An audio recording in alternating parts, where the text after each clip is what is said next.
Cameo Radio, Coffee Shop Talk. That's real coffee.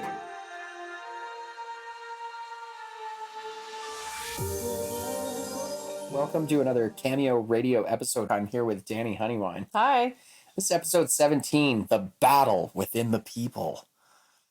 And, we've got a few interesting points to just kind of, chit-chat about, little blips and blurps and things. We've definitely got another episode coming up, 18, Peeking Through the Illusion. That's going to be an interesting one. So there's a lot of people that keep peeking through the illusion. Everybody knows something's wrong. They don't know quite what. So, what's the thing? What's the buzz today, Danny? What the heck's going on? Constitutions and conventions. Oh, yeah, that's a thing. That's the thing. These are popping up in the consciousness. Oh, big time. Yeah. A lot of people are questioning what the heck is going on. And so they're digging into these more sophisticated back-end operations of the greater body that we exist in. Right. And that's a fascinating one. Because what is going on? Who is the man behind the curtain? You know, the great Wizard of Oz that makes all of this seem to go tickety-boo, carry on. It's not going very well. No.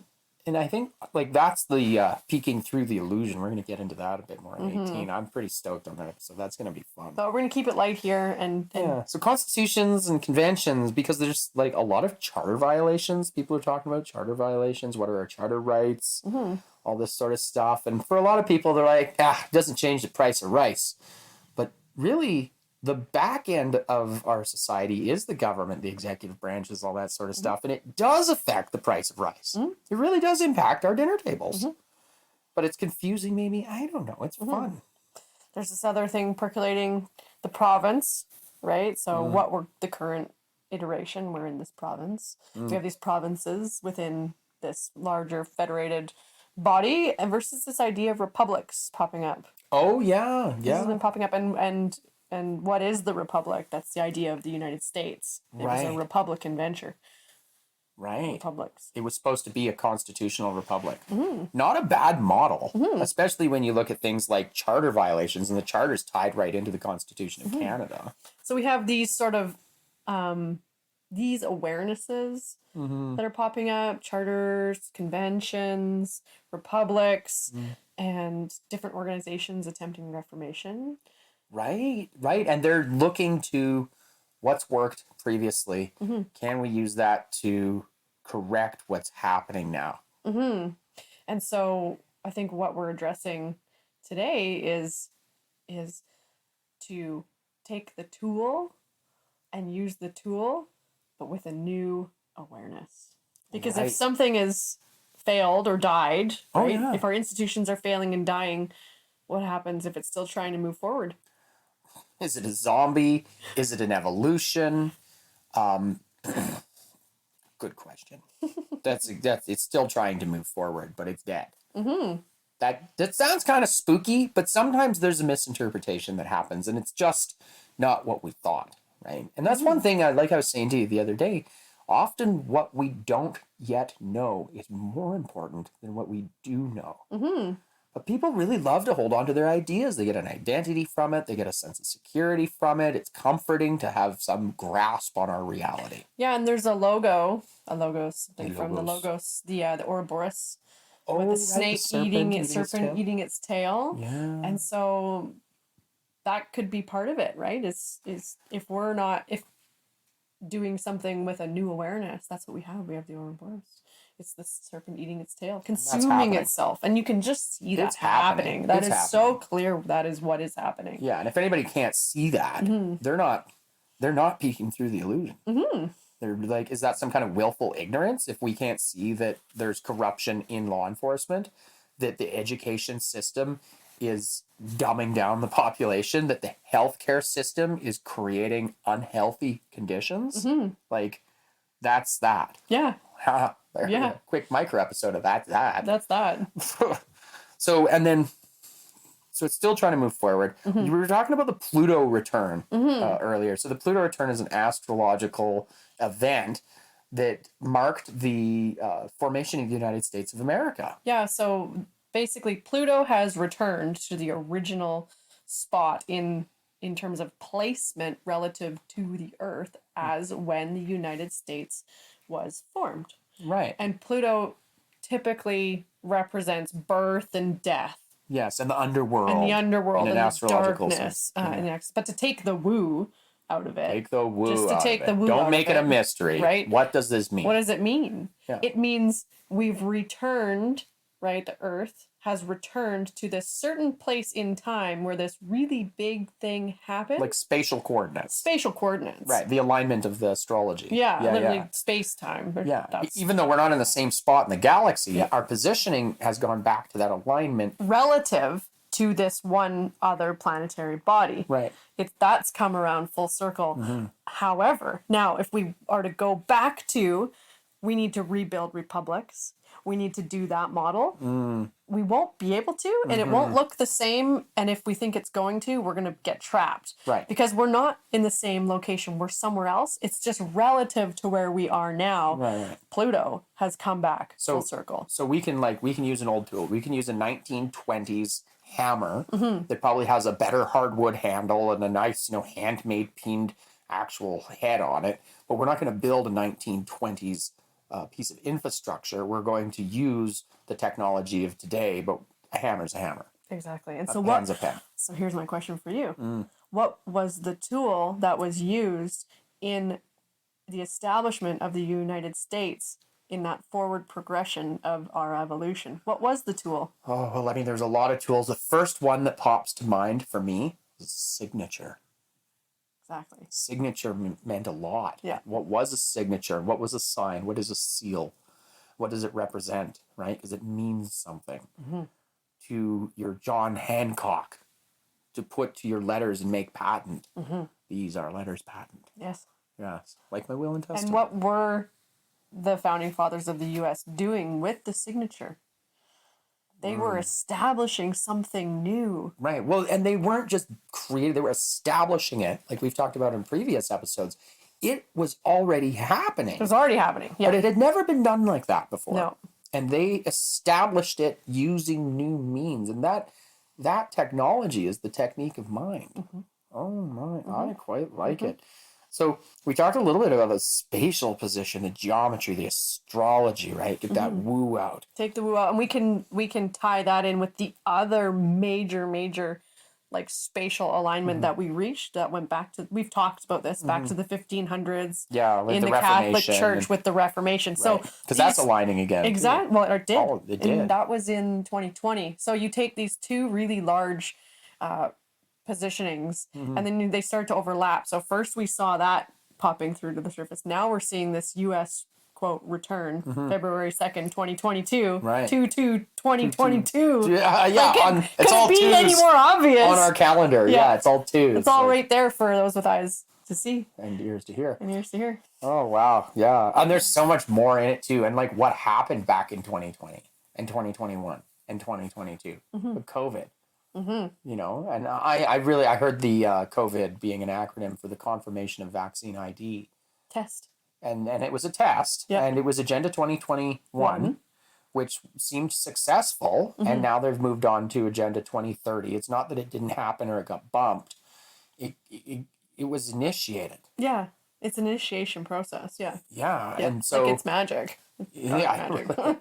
And so we can either fall into that, Yes, or we can use it as a catalyst, and an opportunity to find something new. Yeah, but not necessarily a new awareness. A new awareness, right? Yeah. If we were just to grab onto, oh, it's new, we would say, oh, it's a thing.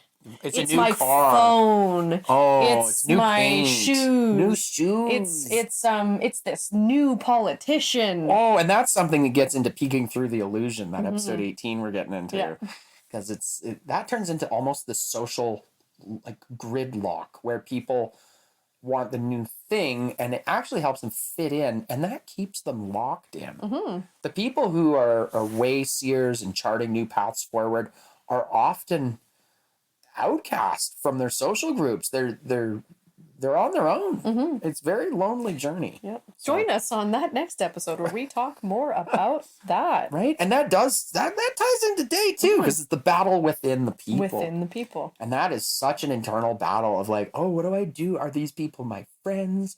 You know, like, I don't want to leave them behind, but then you get a little further away and you start to realize that you were drinking buddies, or the only thing that you really had in common was shopping, something, right? Like, it's different for everybody. Those are difficult internal battles, right? So corruption inside of this system, the systemic problems. The systemic problems, yeah, it comes from people, but it mostly infects people. Well, it turns into the systemic side of it, I think, is that they're trying to do good from within a system that has been set up because of the battle within people being lost in a way where they're complicit to a means that will destroy humanity. Where the battle's already won in there.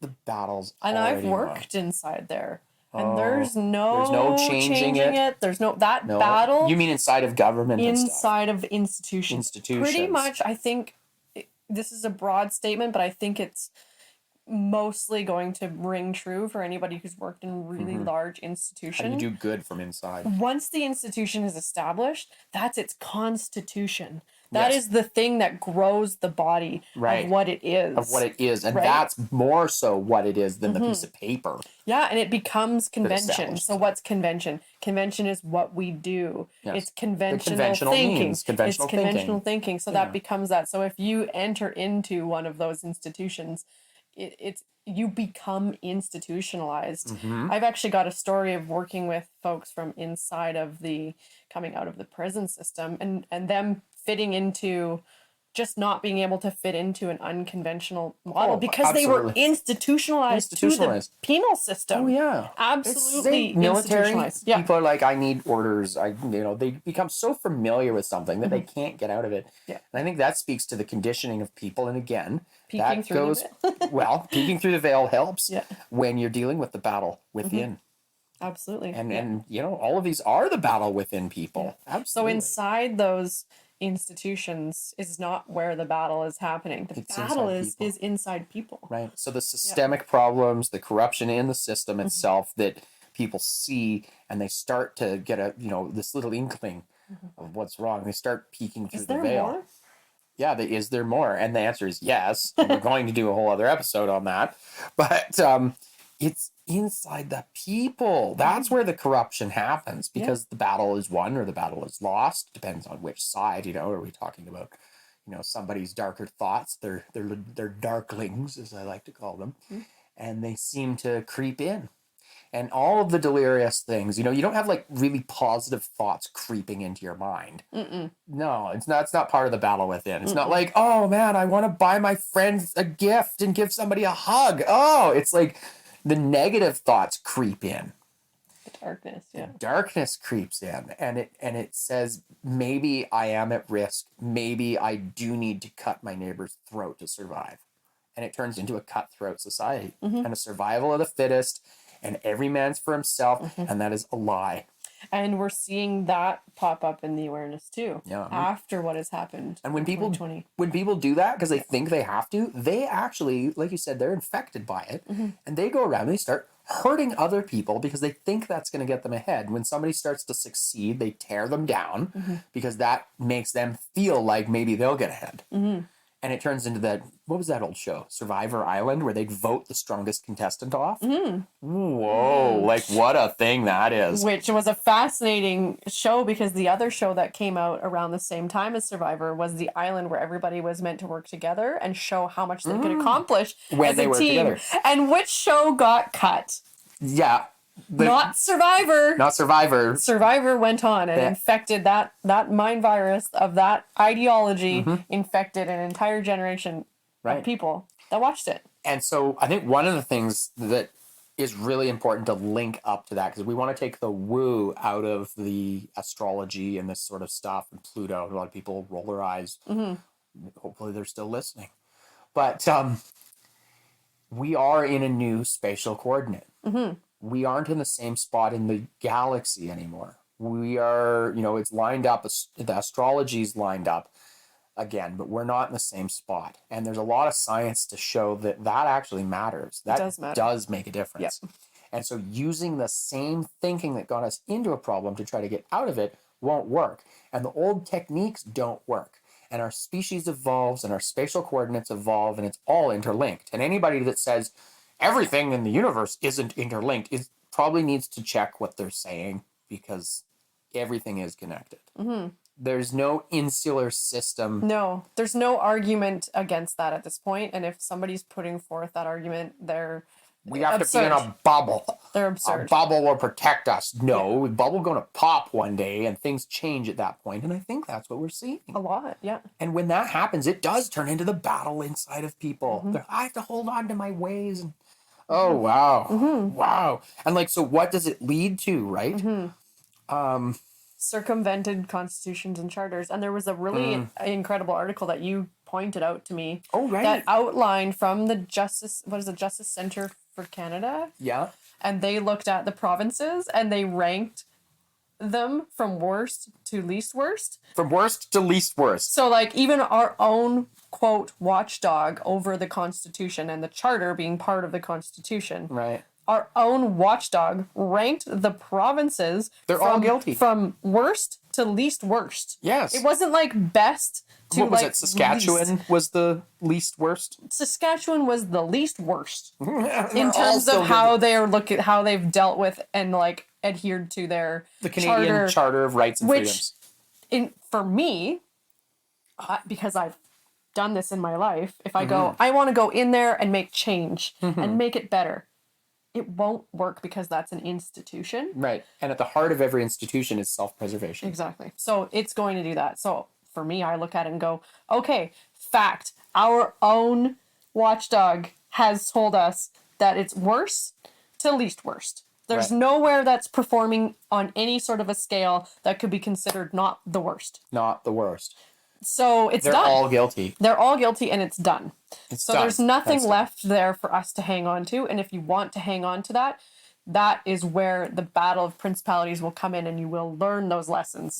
That's the battle inside of And oneself. that's the battle inside of oneself. I don't need to hang on to that. We can still fix it. We can Yeah. still use the same problems or We the can same drive- things that cause the problems. Yeah, or- we I could don't get know. more cars to get on the road. Ugh. We could get guns. Oh, we could yeah. get guns and could we have a could civil go at them. We could have a war. war. Oh, there's so many crazy That's ideas. the We manifestation. can create a new majority. I'm Yeah. like, there's never been a majority. No. So that's the manifestation of us not being able to deal with it Mm-hmm. inside of the hearts of the people, inside of our neighbor, inside of you, inside Inside of of me, ourselves. inside of literally door to door in our own community. Well, and I heard this is a really great point, and it externalizes a little bit. If you transform a room in your house, it can transform an entire household. If you transform a household, it can transform an entire community. Yep. And these things take, I give credit to where I heard that, Jordan Peterson. Right. But if we take that thinking and we are able to say, you want to change something big, break it down into small steps. Change one little thing first and let that butterfly effect carry it. And I think that's what's really going on. And there's a lot of people who are feeling that change and they're doing that internal work. Yeah. And they're winning that battle in themselves. Absolutely. But I can speak to my own personal journey. It's not easy. It's very difficult. So having people around you that are supportive is very important. And I think that's one to say, stay tuned Yeah. for that episode 18. Episode 18, So yeah. there'll be And we're more going of to that. talk about some of the traps of that. Oh, there are traps. Oh, boy. And it's like it's orchestrated because it is. Yeah. Because we only use let's just say 10% of our brain Yeah. is conscious and the rest is subconscious. And we can trap ourselves. We can trap our friends and our families. Absolutely. We can write a book with a good intention and end up having it full of traps. For what? Well, that might be a bacon bit story. Could be a bacon That's mystery. another one. Yeah. So we are definitely looking at some of those traps. Like there's a literal attack on the food supply chain. Yeah, and David Attenborough's little brother talked about this back in episode 5, I think it was. Some one of those we'll check. Yeah. But that was a good one. And he he even looked at it. That was before the convoy started. Yeah. And they were shutting down all the borders and stuff. And he said something like, oh, they're destroying their own food supply. That doesn't bode well for the species. And I think last I heard from him, he said he was actually going to go into orbit. Yes. He was not on Earth anymore. No, he was going to take off. And watch from outer space. He needed to get a bigger perspective. Yes, yes. So I think we'll he hear did, from him. because he was really on point. No, I'll see if we can get a little chat from David Attenborough's little brother, because that was hilarious. And that's, we're looking at circumvented constitutions and charters, the literal attacks on the food supply chain. So, yeah, we'll get a message out there to low orbit. I don't think we can use Elon Musk's system for that. No, I don't think so. No, but let's just see if we can pick him I up. do believe that Elon Musk is compromised. Well, you don't get that powerful and wealthy without being. Who's his wife? Grimes? Elon, we know you're listening. We know you're listening. So we would love to have you on the show. We know you want to be on the show, but they won't let you. They won't let you. Oh, I'm sorry. Sorry, you got to do that inner work, that battle within. Yeah. But whatever. I don't want to take that one too far. I'd rather hear it from him. But his brother is really into food production systems, container shipping systems. That it's pretty cool. And then Trudeau, and his half brother's just absolutely telling the truth, and he's been completely exiled from his family. Right, and you have another friend in politics, political family. Oh yeah, he's been exiled. Yeah. Oh, Elijah. Yeah. Michael Ignatius, his crazy cousin. But he's not crazy. He's actually on it, but people tell you you're crazy. People tell you all this stuff, and it can drive you a little crazy at points. Yeah. So it feels maddening at times, but it's very nice to be on the cutting edge of humanity's evolution. And I really do mean that, even though that sounds absurd. But I'm like, hey, how else are we supposed to evolve? How else are we supposed to do this? You got to cut through the veil. You got to do that inner work. You got to deal with those inner battles. You can't just placate yourself with comfort all the time. What do they say in Star Trek? To boldly go where no one has gone before. Okay, huge geek. Yeah. Total nerd. Self-admittedly not sorry. Yeah.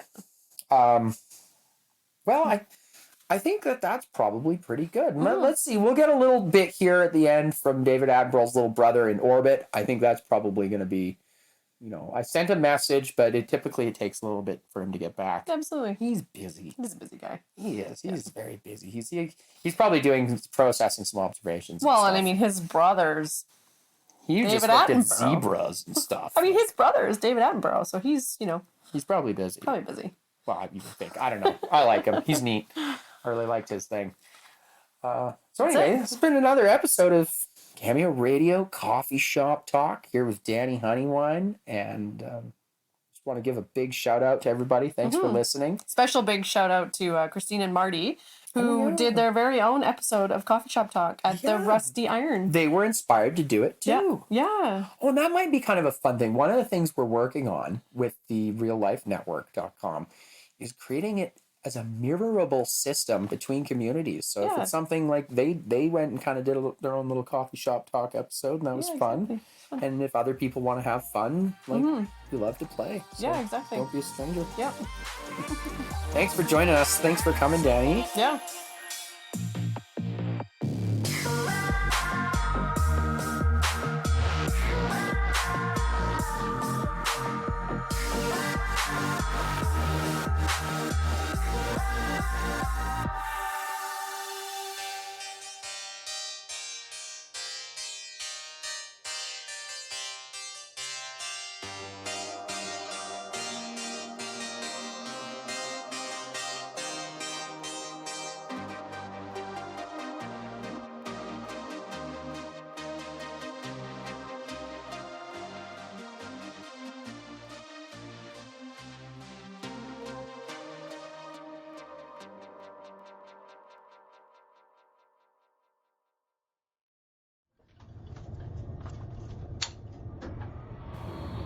This is David Attenborough's little brother.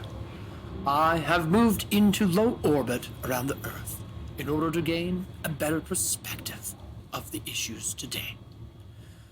My last communication on the Real Life Network through Cameo Radio addressed the underlying issues of the destruction of the food supply chain.